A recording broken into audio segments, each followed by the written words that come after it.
श्रीगणपत्यथर्वशीर्षम् हरिः ओम्। नमस्ते गणपतये त्वमेव प्रत्यक्षं तत्त्वमसि, त्वमेव केवलं कर्तासि, त्वमेव केवलं धर्तासि, त्वमेव केवलं हर्तासि, त्वमेव सर्वं खल्विदं ब्रह्मासि, त्वं साक्षादात्मासि नित्यं।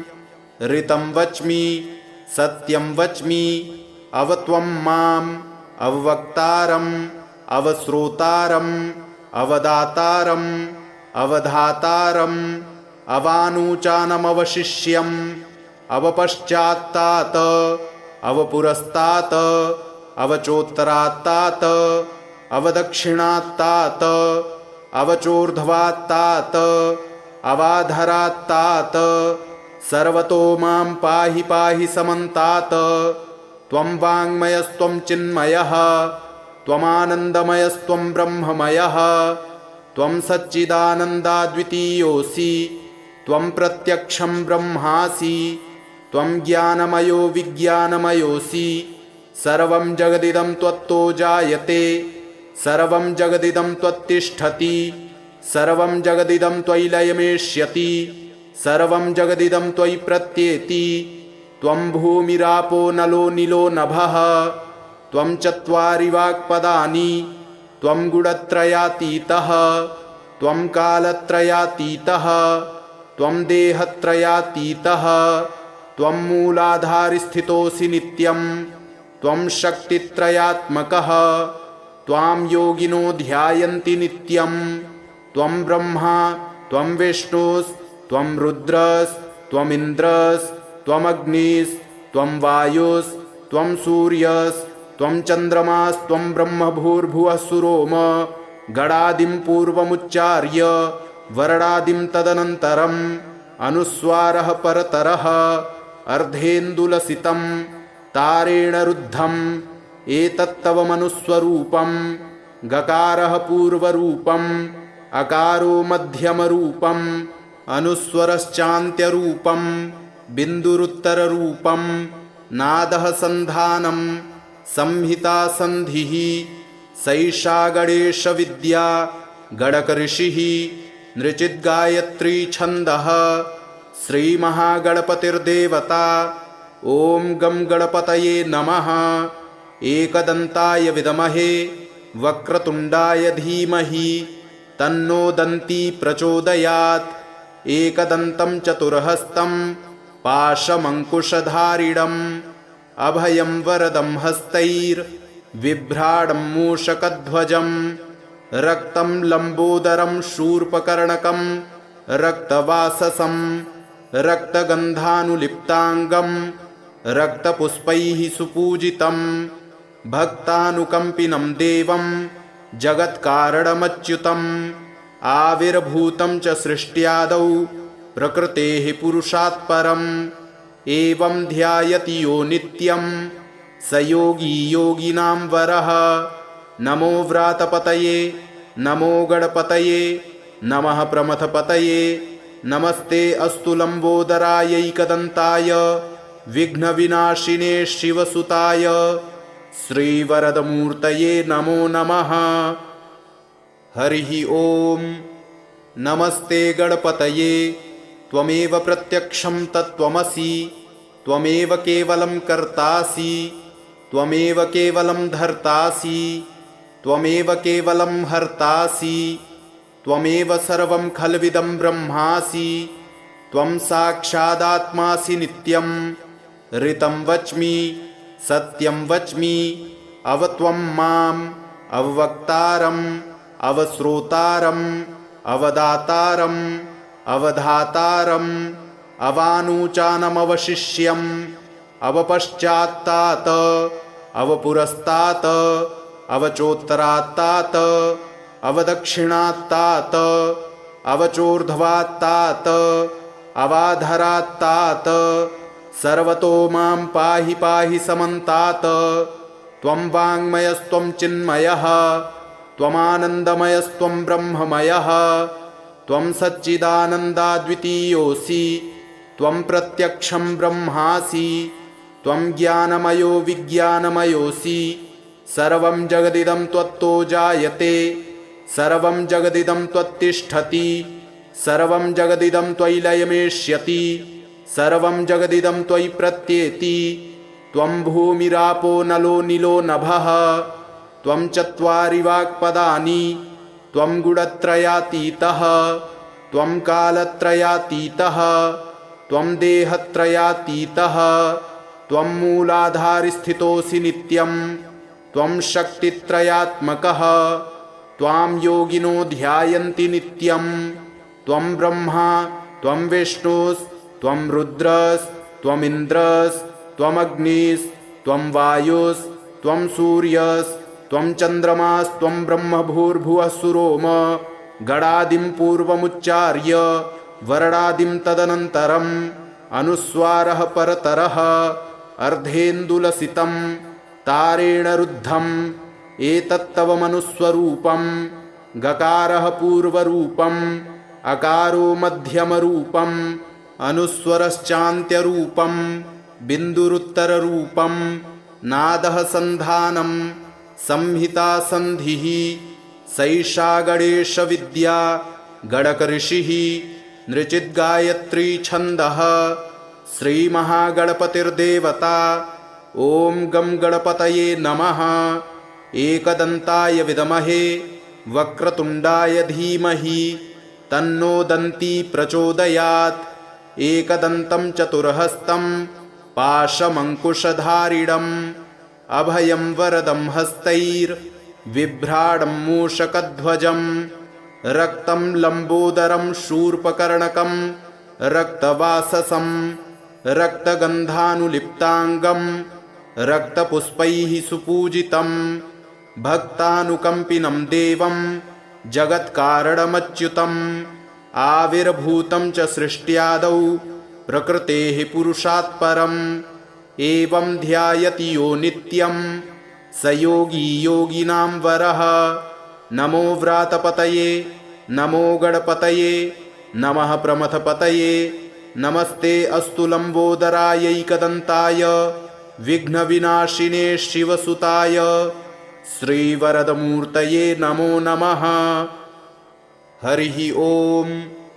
नमस्ते गणपतये त्वमेव प्रत्यक्षं तत्त्वमसि त्वमेव केवलं कर्तासि त्वमेव केवलं धर्तासि त्वमेव केवलं हर्तासि त्वमेव सर्वं खल्विदं ब्रह्मासि त्वं साक्षादात्मासि नित्यं ऋतं वच्मि सत्यं वच्मि अवत्वं माम् अववक्तारम् अवश्रोतारम् अवदातारम् अवधातारम् अवानुचानमवशिष्यम् अवपश्चात्तात् अवपुरस्तात् अवचोत्तरात्तात् अवदक्षिणात्तात् अवचोर्ध्वात्तात् अवाधरात्तात् सर्वतो मां पाहि पाहि समन्तात्। त्वं वाङ्मयस्त्वं चिन्मयः त्वमानन्दमयस्त्वं ब्रह्ममयः त्वं सच्चिदानन्दाद्वितीयोऽसि त्वं प्रत्यक्षं ब्रह्मासि त्वं ज्ञानमयो विज्ञानमयोऽसि सर्वं जगदिदं त्वत्तो जायते सर्वं जगदिदं त्वत्तिष्ठति सर्वं जगदिदं त्वयि लयमेष्यति सर्वं जगदिदं त्वयि प्रत्येति त्वं भूमिरापो नलो नीलो नभः त्वं चत्वारि वाक्पदानि त्वं गुणत्रयातीतः त्वं कालत्रयातीतः त्वं देहत्रयातीतः त्वं मूलाधारस्थितोऽसि नित्यं त्वं शक्तित्रयात्मकः त्वां योगिनो ध्यायन्ति नित्यं त्वं ब्रह्मा त्वं विष्णुस्त्वं रुद्रस्त्वमिन्द्रस्त्वमग्निस्त्वं वायुस्त्वं सूर्यस्त्वं चन्द्रमास्त्वं ब्रह्म भूर्भुवः सुरोम गणादिं पूर्वमुच्चार्य वर्णादिं तदनन्तरम् अनुस्वारः परतरः अर्धेन्दुलसितं तारेण रुद्धम् एतत्तव मनुस्वरूपं गकारः पूर्वरूपम् अकारो मध्यमरूपम् अनुस्वरश्चान्त्यरूपं बिन्दुरुत्तररूपं नादः सन्धानं संहिता सन्धिः सैषा गणेशविद्या गणकऋषिः नृचिद्गायत्री छन्दः श्रीमहागणपतिर्देवता। ॐ गं गणपतये नमः। एकदन्ताय विद्महे वक्रतुण्डाय धीमहि तन्नो दन्ती प्रचोदयात्। एकदन्तं चतुर्हस्तं पाशमङ्कुशधारिणम् अभयं वरदं हस्तैर्बिभ्राणं मूषकध्वजम् रक्तं लम्बोदरं शूर्पकर्णकं रक्तवाससं रक्तगन्धानुलिप्ताङ्गं रक्तपुष्पैः सुपूजितं भक्तानुकम्पिनं देवं जगत्कारणमच्युतम् आविर्भूतं च सृष्ट्यादौ प्रकृतेः पुरुषात् परम् एवं ध्यायति यो नित्यं स योगी योगिनां वरः। नमो व्रातपतये नमो गणपतये नमः प्रमथपतये नमस्ते अस्तु लम्बोदरायैकदन्ताय विघ्नविनाशिने शिवसुताय श्रीवरदमूर्तये नमो नमः। हरिः ॐ। नमस्ते गणपतये त्वमेव प्रत्यक्षं तत्त्वमसि त्वमेव केवलं कर्तासि त्वमेव केवलं धर्तासि त्वमेव केवलं हर्तासि त्वमेव सर्वं खल्विदं ब्रह्मासि त्वं साक्षादात्मासि नित्यं ऋतं वच्मि सत्यं वच्मि अवत्वं माम् अववक्तारम् अवश्रोतारम् अवदातारम् अवधातारम् अवानुचानमवशिष्यम् अवपश्चात्तात् अवपुरस्तात् अवचोत्तरात्तात् अवदक्षिणात्तात् अवचोर्ध्वात्तात् अवाधरात्तात् सर्वतो मां पाहि पाहि समन्तात्। त्वं वाङ्मयस्त्वं चिन्मयः त्वमानन्दमयस्त्वं ब्रह्ममयः त्वं सच्चिदानन्दाद्वितीयोऽसि त्वं प्रत्यक्षं ब्रह्मासि त्वं ज्ञानमयो विज्ञानमयोऽसि सर्वं जगदिदं त्वत्तो जायते सर्वं जगदिदं त्वत्तिष्ठति सर्वं जगदिदं त्वयि लयमेष्यति सर्वं जगदिदं त्वयि प्रत्येति।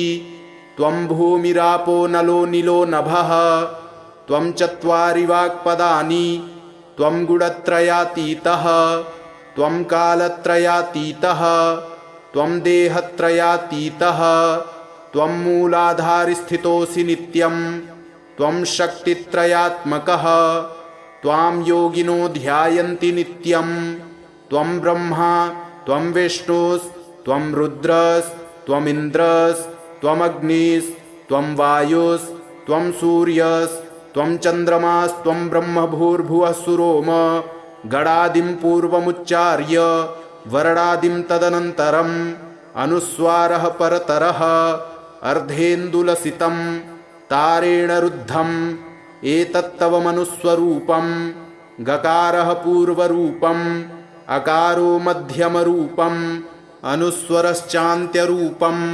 बिन्दुरुत्तररूपं नादः सन्धानं संहिता सन्धिः सैषा गणेशविद्या गणकऋषिः नृचिद्गायत्री छन्दः श्रीमहागणपतिर्देवता। ॐ गं गणपतये नमः। एकदन्ताय विद्महे वक्रतुण्डाय धीमहि तन्नो दन्ती प्रचोदयात्। एकदन्तं चतुर्हस्तं पाशमङ्कुशधारिणम् अभयं वरदं हस्तैर्बिभ्राणं मूषकध्वजम् रक्तं लम्बोदरं शूर्पकर्णकं रक्तवाससं रक्तगन्धानुलिप्ताङ्गं रक्तपुष्पैः सुपूजितं भक्तानुकम्पिनं देवं जगत्कारणमच्युतम् आविर्भूतं च सृष्ट्यादौ प्रकृतेः पुरुषात् परम् एवं ध्यायति यो नित्यं स योगी योगिनां वरः। नमो व्रातपतये नमो गणपतये नमः प्रमथपतये नमस्ते अस्तु लंबोदरायैकदन्ताय विघ्नविनाशिने शिवसुताय श्रीवरदमूर्तये नमो नमः। हरिः ओम। नमस्ते गणपतये त्वमेव प्रत्यक्षं तत्त्वमसि त्वमेव केवलं कर्तासि त्वमेव केवलं धर्तासि त्वमेव केवलं हर्तासि त्वमेव सर्वं खल्विदं ब्रह्मासि त्वं साक्षादात्मासि नित्यं ऋतं वच्मि सत्यं वच्मि अवत्वं माम् अववक्तारम् अवश्रोतारम् अवदातारम् अवधातारम् अवानुचानमवशिष्यम् अवपश्चात्तात अवपुरस्तात अवचोत्तरात्तात अवदक्षिणात्तात अवचोर्ध्वात्तात अवाधरात्तात सर्वतो मां पाहि पाहि समन्तात।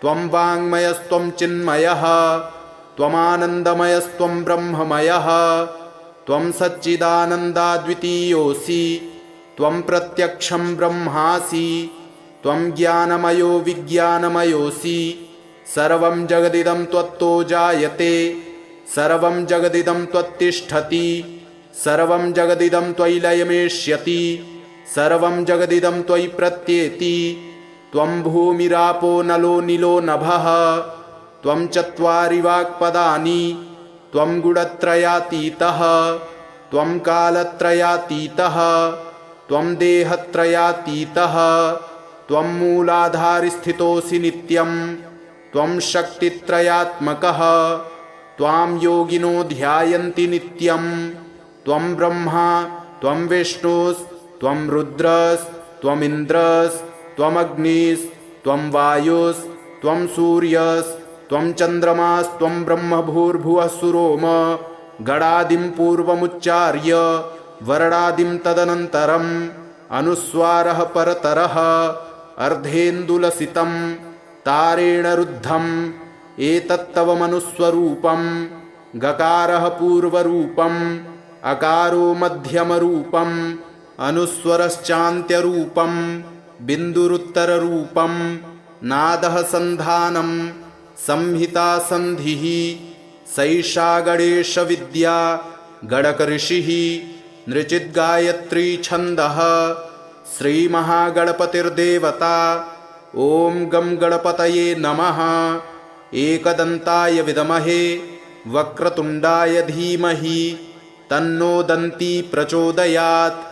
एकदन्तं चतुर्हस्तं पाशमङ्कुशधारिणम् अभयं वरदं हस्तैर्बिभ्राणं मूषकध्वजं रक्तं लम्बोदरं शूर्पकर्णकं रक्तवाससं रक्तगन्धानुलिप्ताङ्गं रक्तपुष्पैः सुपूजितं भक्तानुकम्पिनं देवं जगत्कारणमच्युतम् आविर्भूतं च सृष्ट्यादौ प्रकृतेः पुरुषात् परम् एवं ध्यायति यो नित्यं स योगी योगिनां वरः।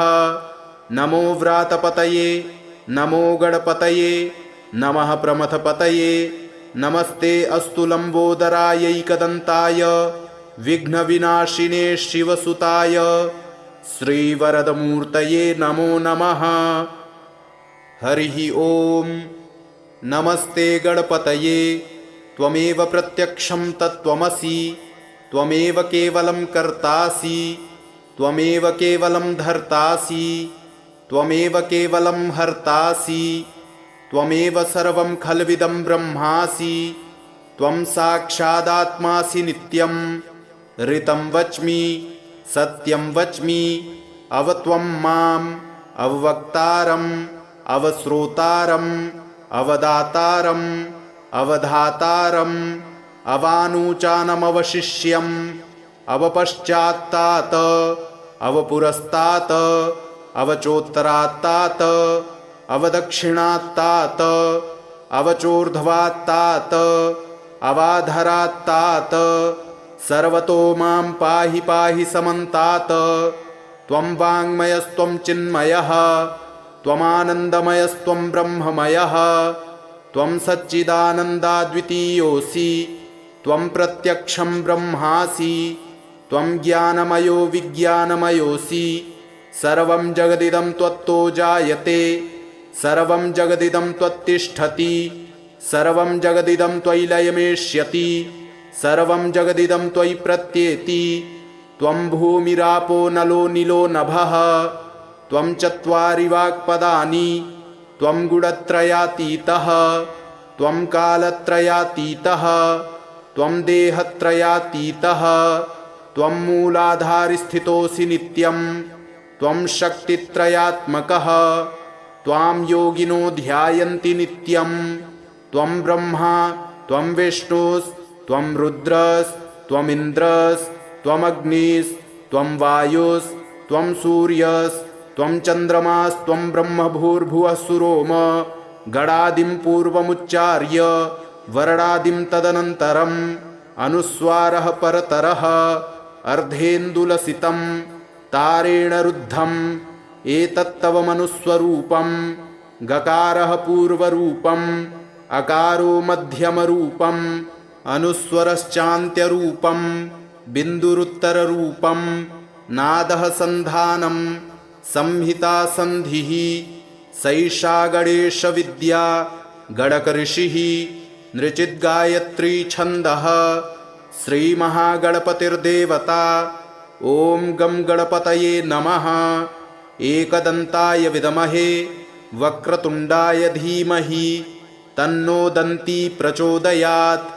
एकदन्तं चतुर्हस्तं पाशमङ्कुशधारिणम् अभयं वरदं हस्तैर्बिभ्राणं मूषकध्वजं रक्तं लम्बोदरं शूर्पकर्णकं रक्तवाससं रक्तगन्धानुलिप्ताङ्गं रक्तपुष्पैः सुपूजितं भक्तानुकम्पिनं देवं जगत्कारणमच्युतम् आविर्भूतं च सृष्ट्यादौ प्रकृतेः पुरुषात् परम् एवं ध्यायति यो नित्यं स योगी योगिनां वरः।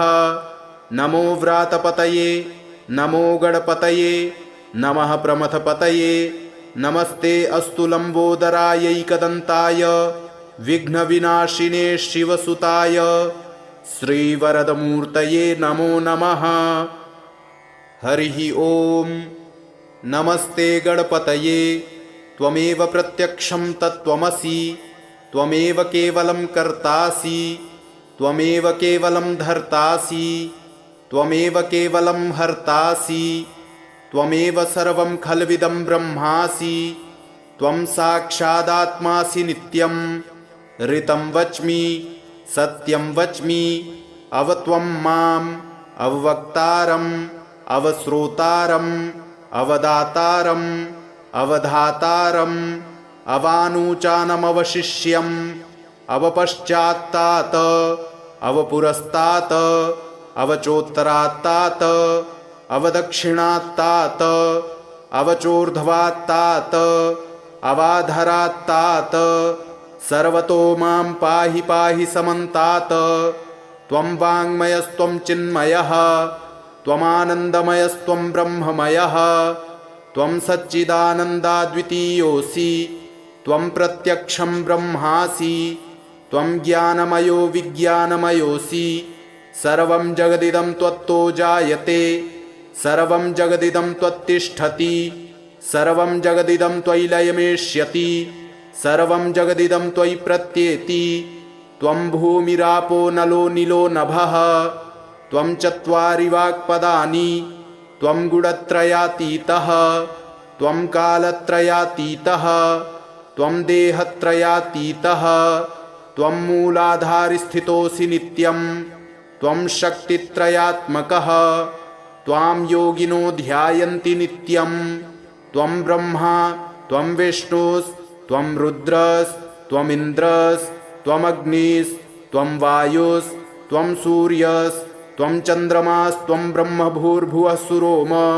गणादिं पूर्वमुच्चार्य वर्णादिं तदनन्तरम् अनुस्वारः परतरः अर्धेन्दुलसितं तारेण रुद्धम् एतत्तव मनुस्वरूपं गकारः पूर्वरूपम् अकारो मध्यमरूपम् अनुस्वरश्चान्त्यरूपं बिन्दुरुत्तररूपं नादः सन्धानं संहिता सन्धिः सैषा गणेशविद्या गणकऋषिः नृचिद्गायत्री छन्दः श्रीमहागणपतिर्देवता। ॐ गं गणपतये नमः। एकदन्ताय विद्महे वक्रतुण्डाय धीमहि तन्नो दन्ती प्रचोदयात्। एकदन्तं चतुर्हस्तं पाशमङ्कुशधारिणम् अभयं वरदं हस्तैर्बिभ्राणं मूषकध्वजम् रक्तं लम्बोदरं शूर्पकर्णकं रक्तवाससं रक्तगन्धानुलिप्ताङ्गं रक्तपुष्पैः सुपूजितं भक्तानुकम्पिनं देवं जगत्कारणमच्युतम् आविर्भूतं च सृष्ट्यादौ प्रकृतेः पुरुषात् परम् एवं ध्यायति यो नित्यं स योगी योगिनां वरः। नमो व्रातपतये नमो गणपतये नमः प्रमथपतये नमस्ते अस्तु लम्बोदरायैकदन्ताय विघ्नविनाशिने शिवसुताय श्रीवरदमूर्तये नमो नमः। हरिः ॐ। नमस्ते गणपतये त्वमेव प्रत्यक्षं तत्त्वमसि त्वमेव केवलं कर्तासि त्वमेव केवलं धर्तासि त्वमेव केवलं हर्तासि त्वमेव सर्वं खल्विदं ब्रह्मासि त्वं साक्षादात्मासि नित्यं ऋतं वच्मि सत्यं वच्मि अवत्वं माम् अववक्तारम् अवश्रोतारम् अवदातारम् अवधातारम् अवानुचानमवशिष्यम् अवपश्चात्तात् अवपुरस्तात् अवचोत्तरात्तात् अवदक्षिणात्तात् अवचोर्ध्वात्तात् अवाधरात्तात् सर्वतो मां पाहि पाहि समन्तात्। त्वं वाङ्मयस्त्वं चिन्मयः त्वमानन्दमयस्त्वं ब्रह्ममयः त्वं सच्चिदानन्दाद्वितीयोऽसि त्वं प्रत्यक्षं ब्रह्मासि त्वं ज्ञानमयो विज्ञानमयोऽसि सर्वं जगदिदं त्वत्तो जायते सर्वं जगदिदं त्वत्तिष्ठति सर्वं जगदिदं त्वयि लयमेष्यति सर्वं जगदिदं त्वयि प्रत्येति। त्वं भूमिरापो नलो नीलो नभः त्वं चत्वारि वाक्पदानि त्वं गुणत्रयातीतः त्वं कालत्रयातीतः त्वं देहत्रयातीतः त्वं मूलाधारस्थितोऽसि नित्यं त्वं शक्तित्रयात्मकः त्वां योगिनो ध्यायन्ति नित्यं त्वं ब्रह्मा त्वं विष्णुस्त्वं रुद्रस्त्वमिन्द्रस्त्वमग्निस्त्वं वायुस्त्वं सूर्यस्त्वं चन्द्रमास्त्वं ब्रह्मभूर्भुवः सुरोम गणादिं पूर्वमुच्चार्य वर्णादिं तदनन्तरम् अनुस्वारः परतरः अर्धेन्दुलसितं तारेण रुद्धम् एतत्तव मनुस्वरूपं गकारः पूर्वरूपम् अकारो मध्यमरूपम् अनुस्वरश्चान्त्यरूपं बिन्दुरुत्तररूपं नादः सन्धानं संहिता सन्धिः सैषा गणेशविद्या गणकऋषिः नृचिद्गायत्री छन्दः श्रीमहागणपतिर्देवता। ॐ गं गणपतये नमः। एकदन्ताय विद्महे वक्रतुण्डाय धीमहि तन्नो दन्ती प्रचोदयात्। एकदन्तं चतुर्हस्तं पाशमङ्कुशधारिणम् अभयं वरदं हस्तैर्बिभ्राणं मूषकध्वजम् रक्तं लम्बोदरं शूर्पकर्णकं रक्तवाससं रक्तगन्धानुलिप्ताङ्गं रक्तपुष्पैः सुपूजितं भक्तानुकम्पिनं देवं जगत्कारणमच्युतम् आविर्भूतं च सृष्ट्यादौ प्रकृतेः पुरुषात् परम् एवं ध्यायति यो नित्यं स योगी योगिनां वरः। नमो व्रातपतये नमो गणपतये नमः प्रमथपतये। नमस्ते अस्तु लंबोदरायैकदन्ताय विघ्नविनाशिने शिवसुताय श्रीवरदमूर्तये नमो नमः। हरिः ओम। नमस्ते गणपतये त्वमेव प्रत्यक्षं तत्त्वमसि। त्वमेव केवलं कर्तासि। त्वमेव केवलं धर्तासि। त्वमेव केवलं हर्तासि। त्वमेव सर्वं खल्विदं ब्रह्मासि। त्वं साक्षादात्मासि नित्यं। ऋतं वच्मि सत्यं वच्मि। अवत्वं माम् अववक्तारम् अवश्रोतारम् अवदातारम् अवधातारम् अवानुचानमवशिष्यम् अवपश्चात्तात् अवपुरस्तात् अवचोत्तरात्तात् अवदक्षिणात्तात् अवचोर्ध्वात्तात् अवाधरात्तात् सर्वतो मां पाहि पाहि समन्तात्। त्वं वाङ्मयस्त्वं चिन्मयः त्वमानन्दमयस्त्वं ब्रह्ममयः। त्वं सच्चिदानन्दाद्वितीयोऽसि। त्वं प्रत्यक्षं ब्रह्मासि। त्वं ज्ञानमयो विज्ञानमयोऽसि। सर्वं जगदिदं त्वत्तो जायते। सर्वं जगदिदं त्वत्तिष्ठति। सर्वं जगदिदं त्वयि लयमेष्यति। सर्वं जगदिदं त्वयि प्रत्येति। त्वं भूमिरापो नलो नीलो नभः। त्वं चत्वारि वाक्पदानि। त्वं गुणत्रयातीतः। त्वं कालत्रयातीतः। त्वं देहत्रयातीतः। त्वं मूलाधारस्थितोऽसि नित्यं। त्वं शक्तित्रयात्मकः। त्वां योगिनो ध्यायन्ति नित्यं।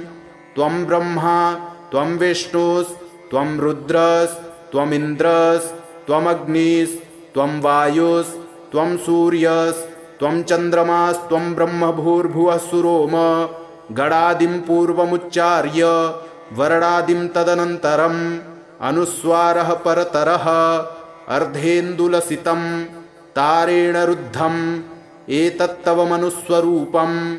गकारः पूर्वरूपम् अकारो मध्यमरूपम् अनुस्वरश्चान्त्यरूपम् बिन्दुरुत्तररूपम् नादः सन्धानं संहिता सन्धिः। सैषा गणेशविद्या गणकऋषिः नृचिद्गायत्री छन्दः। श्रीमहागणपतिर्देवता। ॐ गं गणपतये नमः। एकदन्ताय विद्महे वक्रतुण्डाय धीमहि तन्नो दन्ती प्रचोदयात्। एकदन्तं चतुर्हस्तं पाशमङ्कुशधारिणम् अभयं वरदं हस्तैर्बिभ्राणं मूषकध्वजं। रक्तं लम्बोदरं शूर्पकर्णकं रक्तवाससं रक्तगन्धानुलिप्ताङ्गं रक्तपुष्पैः सुपूजितं। भक्तानुकम्पिनं देवं जगत्कारणमच्युतम्। आविर्भूतं च सृष्ट्यादौ प्रकृतेः पुरुषात् परम्। एवं ध्यायति यो नित्यं स योगी योगिनां वरः। नमो व्रातपतये नमो गणपतये नमः प्रमथपतये। नमस्ते अस्तु लंबोदरायैकदन्ताय विघ्नविनाशिने शिवसुताय श्रीवरदमूर्तये नमो नमः। हरिः ओम। नमस्ते गणपतये त्वमेव प्रत्यक्षं तत्त्वमसि। त्वमेव केवलं कर्तासि। त्वमेव केवलं धर्तासि। त्वमेव केवलं हर्तासि। त्वमेव सर्वं खल्विदं ब्रह्मासि। त्वं साक्षादात्मासि नित्यं। ऋतं वच्मि सत्यं वच्मि। अवत्वं माम् अववक्तारम् अवश्रोतारम् अवदातारम् अवधातारम् अवानुचानमवशिष्यम् अवपश्चात्तात् अवपुरस्तात् अवचोत्तरात्तात् अवदक्षिणात्तात् अवचोर्ध्वात्तात् अवाधरात्तात् सर्वतो मां पाहि पाहि समन्तात्। त्वं वाङ्मयस्त्वं चिन्मयः त्वमानन्दमयस्त्वं ब्रह्ममयः त्वं सच्चिदानन्दाद्वितीयोऽसि त्वं प्रत्यक्षं ब्रह्मासि त्वं ज्ञानमयो विज्ञानमयोऽसि सर्वं जगदिदं त्वत्तो जायते सर्वं जगदिदं त्वत्तिष्ठति सर्वं जगदिदं त्वयि लयमेष्यति सर्वं जगदिदं त्वयि प्रत्येति त्वं भूमिरापो नलो नीलो नभः त्वं चत्वारि वाक्पदानि त्वं गुणत्रयातीतः त्वं कालत्रयातीतः त्वं देहत्रयातीतः त्वं मूलाधारस्थितोऽसि नित्यं त्वं शक्तित्रयात्मकः त्वां योगिनो ध्यायन्ति नित्यं त्वं ब्रह्मा त्वं विष्णुस्त्वं रुद्रस्त्वमिन्द्रस्त्वमग्निस्त्वं वायुस्त्वं सूर्यस्त्वं चन्द्रमास्त्वं ब्रह्मभूर्भुवः सुरोम गणादिं पूर्वमुच्चार्य वर्णादिं तदनन्तरम् अनुस्वारः परतरः अर्धेन्दुलसितं तारेण रुद्धम् एतत्तव मनुस्वरूपं गकारः पूर्वरूपम् अकारो मध्यमरूपम् अनुस्वरश्चान्त्यरूपं बिन्दुरुत्तररूपं नादः सन्धानं संहिता सन्धिः सैषा गणेशविद्या गणकऋषिः नृचिद्गायत्री छन्दः श्रीमहागणपतिर्देवता ॐ गं गणपतये नमः। एकदन्ताय विद्महे वक्रतुण्डाय धीमहि तन्नो दन्ती प्रचोदयात्।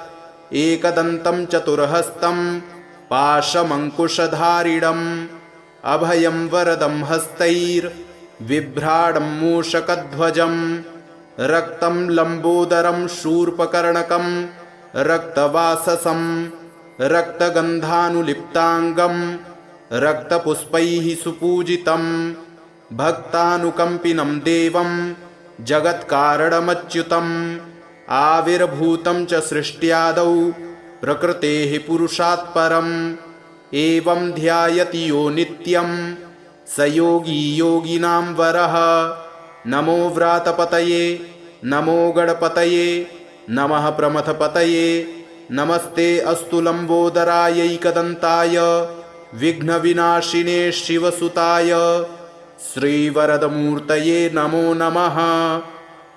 हरिः ॐ नमस्ते गणपतये त्वमेव प्रत्यक्षं तत्त्वमसि त्वमेव केवलं कर्तासि त्वमेव केवलं धर्तासि त्वमेव केवलं हर्तासि त्वमेव सर्वं खल्विदं ब्रह्मासि त्वं साक्षादात्मासि नित्यं ऋतं वच्मि सत्यं वच्मि अव त्वं माम् अववक्तारम् अवश्रोतारम् अवदातारम् अवधातारम् अवानुचानमवशिष्यम् अवपश्चात्तात् अवपुरस्तात् अवचोत्तरात्तात् अवदक्षिणात्तात् अवचोर्ध्वात्तात् अवाधरात्तात् सर्वतो मां पाहि पाहि समन्तात्। त्वं वाङ्मयस्त्वं चिन्मयः त्वमानन्दमयस्त्वं ब्रह्ममयः त्वं सच्चिदानन्दाद्वितीयोऽसि त्वं प्रत्यक्षं ब्रह्मासि त्वं ज्ञानमयो विज्ञानमयोऽसि सर्वं जगदिदं त्वत्तो जायते सर्वं जगदिदं त्वत्तिष्ठति सर्वं जगदिदं त्वयि लयमेष्यति सर्वं जगदिदं त्वयि प्रत्येति त्वं भूमिरापो नलो नीलो नभः त्वं चत्वारि वाक्पदानि त्वं गुणत्रयातीतः त्वं कालत्रयातीतः त्वं देहत्रयातीतः त्वं मूलाधारस्थितोऽसि नित्यं त्वं शक्तित्रयात्मकः त्वां योगिनो ध्यायन्ति नित्यं त्वं ब्रह्मा त्वं विष्णुस्त्वं रुद्रस्त्वमिन्द्रस्त्वमग्निस्त्वं वायुस्त्वं सूर्यस्त्वं चन्द्रमास्त्वं ब्रह्मभूर्भुवः सुरोम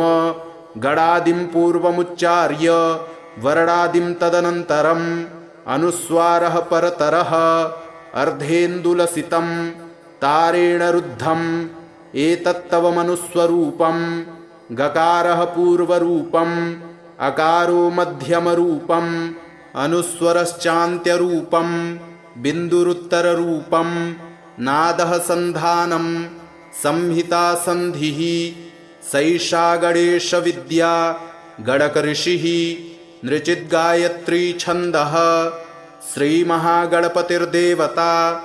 ॐ गं गणपतये नमः। एकदन्ताय विद्महे वक्रतुण्डाय धीमहि तन्नो दन्ती प्रचोदयात्। एकदन्तं चतुर्हस्तं पाशमङ्कुशधारिणम् अभयं वरदं हस्तैर्बिभ्राणं मूषकध्वजम् रक्तं लम्बोदरं शूर्पकर्णकं रक्तवाससं रक्तगन्धानुलिप्ताङ्गं रक्तपुष्पैः सुपूजितं भक्तानुकम्पिनं देवं जगत्कारणमच्युतम् आविर्भूतं च सृष्ट्यादौ प्रकृतेः पुरुषात् परम् एवं ध्यायति यो नित्यं स योगी योगिनां वरः। नमो व्रातपतये नमो गणपतये नमः प्रमथपतये नमस्ते अस्तु लम्बोदरायैकदन्ताय विघ्नविनाशिने शिवसुताय श्रीवरदमूर्तये नमो नमः। हरिः ॐ। नमस्ते गणपतये त्वमेव प्रत्यक्षं तत्त्वमसि त्वमेव केवलं कर्तासि त्वमेव केवलं धर्तासि त्वमेव केवलं हर्तासि त्वमेव सर्वं खल्विदं ब्रह्मासि त्वं साक्षादात्मासि नित्यं ऋतं वच्मि सत्यं वच्मि अवत्वं माम् अववक्तारम् अवश्रोतारम् अवदातारम् अवधातारम् अवानुचानमवशिष्यम् अवपश्चात्तात् अवपुरस्तात् अवचोत्तरात्तात् अवदक्षिणात्तात् अवचोर्ध्वात्तात् अवाधरात्तात् सर्वतो मां पाहि पाहि समन्तात्। त्वं वाङ्मयस्त्वं चिन्मयः त्वमानन्दमयस्त्वं ब्रह्ममयः त्वं सच्चिदानन्दाद्वितीयोऽसि त्वं प्रत्यक्षं ब्रह्मासि त्वं ज्ञानमयो विज्ञानमयोऽसि सर्वं जगदिदं त्वत्तो जायते सर्वं जगदिदं त्वत्तिष्ठति सर्वं जगदिदं त्वयि लयमेष्यति सर्वं जगदिदं त्वयि प्रत्येति। त्वं भूमिरापो नलो नीलो नभः त्वं चत्वारि वाक्पदानि त्वं गुणत्रयातीतः त्वं कालत्रयातीतः त्वं देहत्रयातीतः त्वं मूलाधारस्थितोऽसि नित्यं त्वं शक्तित्रयात्मकः त्वां योगिनो ध्यायन्ति नित्यं त्वं ब्रह्मा त्वं विष्णुस्त्वं रुद्रस्त्वमिन्द्रस्त्वमग्निस्त्वं वायुस्त्वं सूर्यस्त्वं चन्द्रमास्त्वं ब्रह्मभूर्भुवः सुरोम गणादिं पूर्वमुच्चार्य वर्णादिं तदनन्तरम् अनुस्वारः परतरः अर्धेन्दुलसितं तारेण रुद्धम् एतत्तव मनुस्वरूपं गकारः पूर्वरूपम् अकारो मध्यमरूपम् अनुस्वरश्चान्त्यरूपम् बिन्दुरुत्तररूपम् नादः सन्धानं संहिता सन्धिः सैषा गणेशविद्या गणकऋषिः नृचिद्गायत्री छन्दः श्रीमहागणपतिर्देवता। ॐ गं गणपतये नमः। एकदन्ताय विद्महे वक्रतुण्डाय धीमहि तन्नो दन्ती प्रचोदयात्। एकदन्तं चतुर्हस्तं पाशमङ्कुशधारिणम् अभयं वरदं हस्तैर्बिभ्राणं मूषकध्वजम् रक्तं लम्बोदरं शूर्पकर्णकं रक्तवाससं रक्तगन्धानुलिप्ताङ्गं रक्तपुष्पैः सुपूजितं भक्तानुकम्पिनं देवं जगत्कारणमच्युतम् आविर्भूतं च सृष्ट्यादौ प्रकृतेः पुरुषात् परम् एवं ध्यायति यो नित्यं स योगी योगिनां वरः। नमो व्रातपतये नमो गणपतये नमः प्रमथपतये नमस्ते अस्तु लम्बोदरायैकदन्ताय विघ्नविनाशिने शिवसुताय श्रीवरदमूर्तये नमो नमः। इति श्रीगणपत्यथर्वशीर्षं सम्पूर्णम्।